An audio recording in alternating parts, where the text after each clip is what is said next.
Corona filovirale, épisode 3. Alors, depuis le 15 mars, hein, vous avez peut-être songé au moins une fois à vous pendre. Moi, je vous suggère avant ça de vous étonner philosophiquement avec ces petits billets. Aujourd'hui, pas bouger. Donc, on est dans un feuilleton avec des épisodes à tiroir qui se déroulent sous nos yeux. Et le pitch, c'est simple, c'est les êtres humains sont privés pendant 2 mois au moins d'un de leurs attributs majeurs qui est la libre circulation. Donc là, on se met en mode dissert parce que vous avez peut-être progressé depuis le premier épisode. Est-ce là notre plus grand malheur et notre seul drame?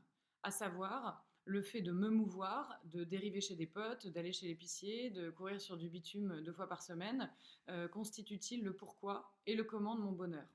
Le fait de pouvoir remuer ma carcasse dans les quelques mètres carrés de ma maison, de mon appartement, est-ce que c'est ça qui va me définir en tant qu'être vivant? C'est un peu ce qu'on vit et ce qu'on a l'impression de vivre.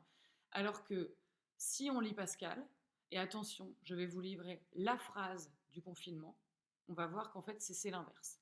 Puisque Pascal a écrit, il y a quelques siècles, puisqu'il est né en 1623, tout le malheur de l'homme ne vient que d'une seule chose, qui est de ne pas savoir demeurer au repos dans une chambre.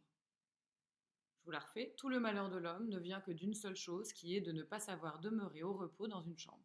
C'est magnifique. Ça veut dire en fait, on s'en fout. Trotter, tout ça, se balader, on arrête. C'est pas du tout l'idée. Le bonheur de l'homme, c'est de rester chez soi confiné. Donc on comprend que finalement, notre tragédie, c'est d'être comme Ulysse, d'aimer entreprendre de longs voyages, quitte à laisser derrière nous une Pénélope qui tisse, hein, ou qui fait la vaisselle.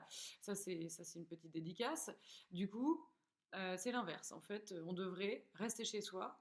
Donc, je vous suggère pour la prochaine semaine d'ouvrir une petite Corona quand même, de vous installer dans votre canapé, de lire les pensées et surtout de ne pas bouger. À la prochaine!